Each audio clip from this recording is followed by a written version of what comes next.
ਜੀ ਵੇਖਣ ਤੇ ਸੁਣਨ ਵਾਲੇ ਭਰਾਵਾਂ ਨੂੰ ਅਸਲਾਮ ਵਾਲੇਕੁਮ। ਸਾਡੇ ਚੈਨਲ ਦਾ ਨਾਮ ਹੈ ਸਿੰਧੂ ਗੋਟ ਫਾਰਮ। ਉਮੀਦ ਕਰਨਾ ਮੇਰੇ ਸਾਰੇ ਦੋਸਤ ਅਹਿਬਾਬ ਠੀਕ ਹੋਣਗੇ। ਅੱਜ ਦੀ ਜਿਹੜੀ ਸਾਡੀ ਵੀਡੀਓ ਹੈ, ਕਾफ़ੀ ਦੋਸਤ ਮੈਸੇਜ ਕਰਦੇ ਨੇ, ਪੁੱਛਦੇ ਨੇ ਕਿ ਯਾਰ ਗਰਮੀਆਂ 'ਚ ਜਾਨਵਰਾਂ ਨੂੰ ਅਸੀਂ ਕਿਹੜੀ ਚੀਜ਼ ਦੇਈਏ ਜਿਹਦੇ ਨਾਲ ਜਾਨਵਰ ਸਾਡੇ ਚਾਰਾ ਰੱਜ ਕੇ ਖਾਣ ਅਤੇ ਖੁਸ਼ਬਾਸ਼ ਹੋ ਕੇ ਆਪਣਾ ਮਤਲਬ ਕਿ ਚਾਰਾ ਜਿਹੜਾ ਉਹਨੂੰ ਹਜ਼ਮ ਵੀ ਕਰਨ। ਅਤੇ ਸਭ ਤੋਂ ਪਹਿਲੇ ਤਾਂ ਮੈਂ ਇੱਕ ਗੱਲ ਕਲੀਅਰ ਕਰ ਦਿਆਂਗਾ। ਥੋੜ੍ਹੇ ਦਿਨ ਪਹਿਲੇ ਇੱਕ ਦੋਸਤ ਨੇ ਮੈਨੂੰ ਇੱਕ ਲਿਸਟ ਸੈਂਡ ਕੀਤੀ ਸੀ ਕੋਈ ਮਸਾਲੇ ਦੀ, ਜਿਹਦੇ ਵਿੱਚ ਟੋਟਲ ਖੁਸ਼ਕ ਮਸਾਲਾ ਬਣਾਇਆ ਗਿਆ ਸੀ। ਅਤੇ ਉਹਨਾਂ ਨੂੰ ਮੈਂ ਇਹ ਦੱਸ ਦਿੰਦਾ ਵਾ ਸਾਰੇ ਦੋਸਤਾਂ ਨੂੰ, ਸੁਣਨ ਵਾਲਿਆਂ ਨੂੰ, ਕਿ ਵੇਖੋ ਸਰਦੀਆਂ ਦੇ ਵਿੱਚ ਬੱਕਰੀਆਂ ਨੂੰ ਤੁਸੀਂ ਖੁਸ਼ਕ ਮਸਾਲਾ ਦੇ ਸਕਦੇ ਹੋ, ਲੇਕਿਨ ਐਡੀ ਗਰਮੀ ਦੇ ਵਿੱਚ ਜੂਨ ਜੁਲਾਈ ਦੇ ਮੌਸਮ 'ਚ ਅਗਰ ਤੁਸੀਂ ਆਪਣੀ ਬੱਕਰੀਆਂ ਨੂੰ ਖੁਸ਼ਕ ਜਿਹੜਾ ਮਸਾਲਾ ਦਿਓਗੇ ਅਤੇ ਐਡੀ ਗਰਮੀ ਦੇ ਵਿੱਚ ਉਹ ਮਸਾਲਾ ਕਿਵੇਂ ਹਜ਼ਮ ਕਰਨਗੀਆਂ, ਅਤੇ ਉਹਨਾਂ ਦੇ ਨਾਲ ਤਾਂ ਹਾਜ਼ਮਾ ਉਹਨਾਂ ਦਾ ਖ਼ਰਾਬ ਹੋਏਗਾ। ਠੀਕ ਹੈ। ਅਤੇ ਗਰਮੀਆਂ ਦੇ ਵਿੱਚ ਆਪਣੇ ਜਾਨਵਰਾਂ ਨੂੰ ਮਸਾਲੇ ਨਹੀਂ ਦੇਈਦੇ। ਗਰਮੀਆਂ ਦੇ ਵਿੱਚ ਉਹਨਾਂ ਨੂੰ ਪਾਣੀ ਜਿਹੜਾ ਠੰਡਾ ਫਰਾਹਮ ਕਰੋ। ਪਾਣੀ ਦੇ ਵਿੱਚ ਹਫ਼ਤੇ 'ਚ 1-2 ਦਫਾ ਤੁਸੀਂ ਗਲੂਕੋਜ਼ ਐਡ ਕਰੋ, ਪਾਣੀ ਦੇ ਵਿੱਚ ਸ਼ੀਰਾ ਐਡ ਕਰਕੇ ਉਹਨਾਂ ਨੂੰ ਪਿਲਾਓ। ਗਰਮੀ ਦੇ ਵਿੱਚ ਜਿਹੜਾ ਜਾਨਵਰ ਦੀ ਇਹਤਿਆਤ, ਮੇਰੇ ਖਿਆਲ ਨਾਲ ਗਰਮੀ ਦੇ ਵਿੱਚ ਜਾਨਵਰ ਦੀ ਇਹਤਿਆਤ ਸਰਦੀ ਨਾਲੋਂ ਜ਼ਿਆਦਾ ਆਸਾਨ ਵੀ ਹੈ। ਅਤੇ ਇਹ ਇਸੇ ਮੌਸਮ ਦੇ ਵਿੱਚ ਹੀ ਅਗਰ ਜਾਨਵਰ ਦੀ ਤੁਸੀਂ ਸਹੀ ਕੇਅਰ ਕਰੋ ਤਾਂ ਜਾਨਵਰ ਅੱਛੀ ਤਰ੍ਹਾਂ ਆਪਣੇ ਆਪ ਨੂੰ ਬਣਦਾ ਵੀ ਹੈ। ਸਰਦੀਆਂ ਦੇ ਵਿੱਚ ਤਾਂ ਜਾਨਵਰ ਦਾ ਵਿਚਾਰੇ ਦਾ ਅਕੜਾ ਜਿਹੜਾ ਹੈ ਉਹ ਸਮਝ ਲਓ ਕਿ ਵਾਲ ਜੱਤ ਵੱਧ ਜਾਂਦੇ। ਖੂਬਸੂਰਤੀ ਸ਼ਾਈਨਿੰਗ ਜਿਹੜੀ ਆਉਂਦੀ ਹੈ ਨਾ, ਗਰਮੀਆਂ ਦੇ ਵਿੱਚ ਹੀ ਜਾਨਵਰ ਦੀ ਤੇ ਆਉਂਦੀ ਹੈ। ਠੀਕ ਹੈ। ਅਤੇ ਬਿਲਾ ਤਖੀਰ ਤੁਹਾਨੂੰ ਦੱਸਦੇ ਹਾਂ ਵੀਡੀਓ ਦਾ ਜਿਹੜਾ ਮੇਨ ਮਕਸਦ ਉਹਦੇ 'ਤੇ ਆਉਂਦੇ ਹਾਂ ਕਿ ਗਰਮੀਆਂ ਦੇ ਵਿੱਚ ਅਗਰ ਤੁਸੀਂ ਆਪਣੇ ਜਾਨਵਰਾਂ ਨੂੰ ਕੋਈ ਮਸਾਲਾ ਦੇਣਾ ਚਾਹੁੰਦੇ ਹੋ ਤਾਂ ਕਿਹੜਾ ਤੁਸੀਂ ਮਸਾਲਾ ਦੇ ਸਕਦੇ ਹੋ ਜਿਹਦੇ ਨਾਲ ਤੁਹਾਡੇ ਜਾਨਵਰਾਂ ਦੀ ਮਿਹਦੇ ਨੂੰ ਕੋਈ ਇਫੈਕਟ ਨਹੀਂ ਹੋਏਗਾ ਅਤੇ ਉਹ ਚਾਰਾ ਵੀ ਆਪਣਾ ਖਾਣਗੇ ਅਤੇ ਹਜ਼ਮ ਵੀ ਕਰਨਗੇ। ਸਭ ਤੋਂ ਪਹਿਲੇ ਤੁਸੀਂ ਲੈ ਲੈਣਾ ਹੈ ਪੁਦੀਨਾ। 200 ਗ੍ਰਾਮ ਤੁਸੀਂ ਪੁਦੀਨਾ ਲੈ ਲੈਣਾ ਹੈ। ਠੀਕ ਹੈ। ਸਾਡੇ ਕੋਲ ਤਕਰੀਬਨ 12-14 ਜਾਨਵਰ ਨੇ, ਅਸੀਂ ਉਹਨਾਂ ਦਾ ਬਣਾਉਂਦੇ ਹਾਂ। ਮੈਂ ਉਸ ਹਿਸਾਬ ਨਾਲ ਤੁਹਾਨੂੰ ਦੱਸ ਦੇਣ ਲੱਗਾ ਵਾਂ। 200 ਗ੍ਰਾਮ ਤੁਸੀਂ ਪੁਦੀਨਾ ਲੈ ਲੈਣਾ ਅਤੇ ਪੁਦੀਨਾ ਬਿਲਕੁਲ ਸਾਫ਼ ਲੈਣਾ, ਉਸ ਤਰ੍ਹਾਂ ਦਾ ਜਿਹੜਾ ਆਪ ਖਾਈਦਾ, ਇੰਝ ਹਰਿਆ ਹਰਿਆ ਪੁਦੀਨਾ ਹੋਵੇ ਸੋਹਣਾ ਜਿਹਾ। 200 ਗ੍ਰਾਮ ਹਰਾ ਧਨੀਆ ਲੈ ਲੈਣਾ। ਠੀਕ ਹੈ। 100 ਗ੍ਰਾਮ ਤੁਸੀਂ ਵਿੱਚ ਲੈ ਲੈਣੀ ਹੈ ਸੌਂਫ। 100 ਗ੍ਰਾਮ ਤੁਸੀਂ ਲੈ ਲੈਣੀ ਹੈ ਸੌਂਫ। ਸੌਂਫ ਠੰਡੀ ਜਿਹੜੀ ਹੁੰਦੀ ਹੈ, ਠੰਡੀ ਹੁੰਦੀ ਹੈ ਅਤੇ ਸਾਫ਼ ਸੁਥਰੀ ਸੌਂਫ ਹੋਵੇ, ਅੱਛੀ ਤਰ੍ਹਾਂ ਸਾਫ਼ ਕਰਕੇ 100 ਗ੍ਰਾਮ ਸੌਂਫ ਲੈ ਲੈਣੀ ਹੈ।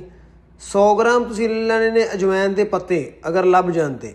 ਅਗਰ ਪੱਤੇ ਲੱਭ ਜਾਣ ਅਜਵਾਇਨ ਦੇ ਅਤੇ ਉਹ ਲੈ ਲੈਣੇ ਨੇ। ਅਗਰ ਨਾ ਲੱਭਣ ਅਤੇ ਉਹ ਜ਼ਰੂਰੀ ਨਹੀਂ ਹੈ, ਤੁਸੀਂ ਨਾ ਵੀ ਪਾਓ, ਐਡਾ ਕੋਈ ਨਹੀਂ ਮਤਲਬ ਕਿ ਉਹ ਜ਼ਰੂਰੀ।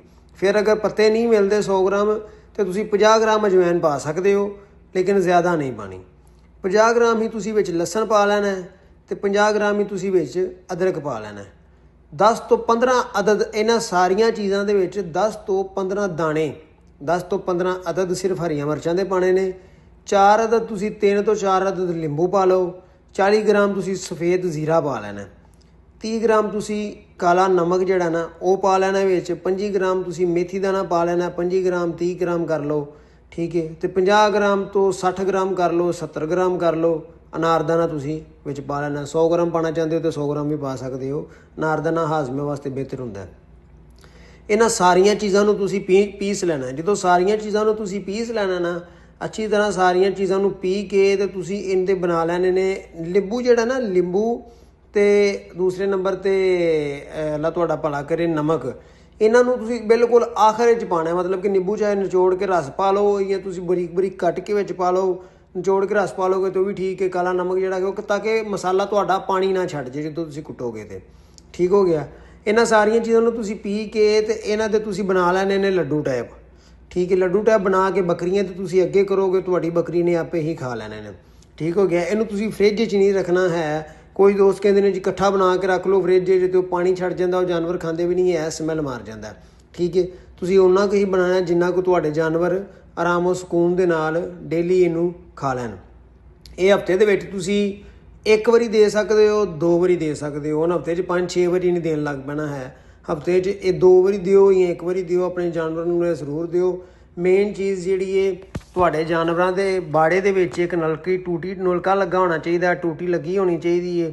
ਠੀਕ ਹੈ। ਜਿਹਨੂੰ ਹਰ ਵਕਤ ਤੁਸੀਂ ਉਹਦੇ ਥੱਲੇ ਵੱਡਾ ਡਰਮ ਰੱਖਿਆ ਹੋਏ, ਜ਼ਰਾ ਉੱਚਾ ਰੱਖਣਾ ਕਿ ਜਾਨਵਰ ਵਿੱਚ ਨਾ ਵੜੇ। ਉੱਚਾ ਰੱਖਿਆ ਹੋਏ, ਵਿੱਚ ਚੀਰਾ ਪਿਆ ਹੋਏ, ਹਰ ਟਾਈਮ ਉਹਨਾਂ ਦੇ ਅੱਗੇ ਪਾਣੀ ਗਰਮੀਆਂ ਦੇ ਵਿੱਚ ਵਾਫਰ ਮਿਕਦਾਰ ਹੋਏ, ਅਤੇ ਇਸ ਤਰ੍ਹਾਂ ਤੁਹਾਡੇ ਜਾਨਵਰਾਂ ਦੀ ਇੰਸ਼ਾ ਅੱਲਾਹ ਤਾਲਾ ਕੋਈ ਪ੍ਰੋਬਲਮ ਕੋਈ ਮਸਲੇ ਮਸਾਇਲ ਨਹੀਂ ਹੋਣਗੇ। ਉਮੀਦ ਕਰਨਾ ਮੇਰੇ ਦੋਸਤਾਂ ਨੂੰ ਵੀਡੀਓ ਅੱਛੀ ਲੱਗੀ ਹੋਏਗੀ। ਅਗਰ ਵੀਡੀਓ ਅੱਛੀ ਲੱਗੀ ਹੈ ਤਾਂ ਚੈਨਲ ਨੂੰ ਸਬਸਕ੍ਰਾਈਬ ਕਰੋ, ਵੀਡੀਓ ਨੂੰ ਸ਼ੇਅਰ ਕਰੋ ਤਾਂ ਕਿ ਇਹ ਵੀਡੀਓ ਦੂਸਰੇ ਦੋਸਤਾਂ ਤੱਕ ਪਹੁੰਚੇ ਅਤੇ ਉਹਨਾਂ ਦਾ ਵੀ ਫਾਇਦਾ ਹੋਏ। ਅਤੇ ਅਗਲੀ ਵੀਡੀਓ ਕਿਹੜੇ ਟੌਪਿਕ 'ਤੇ ਬਣਾਉਣੀ ਚਾਹੀਦੀ ਹੈ ਕਮੈਂਟ ਸੈਕਸ਼ਨ ਦੇ ਵਿੱਚ ਆਪਣੀ ਰਾਏ ਦਾ ਇਜ਼ਹਾਰ ਕਰੋ। ਇਜਾਜ਼ਤ ਦਿਓ ਆਪਣੇ ਵੀਰ ਨੂੰ ਜੀ। ਅੱਲਾ ਹਾਫਿਜ਼।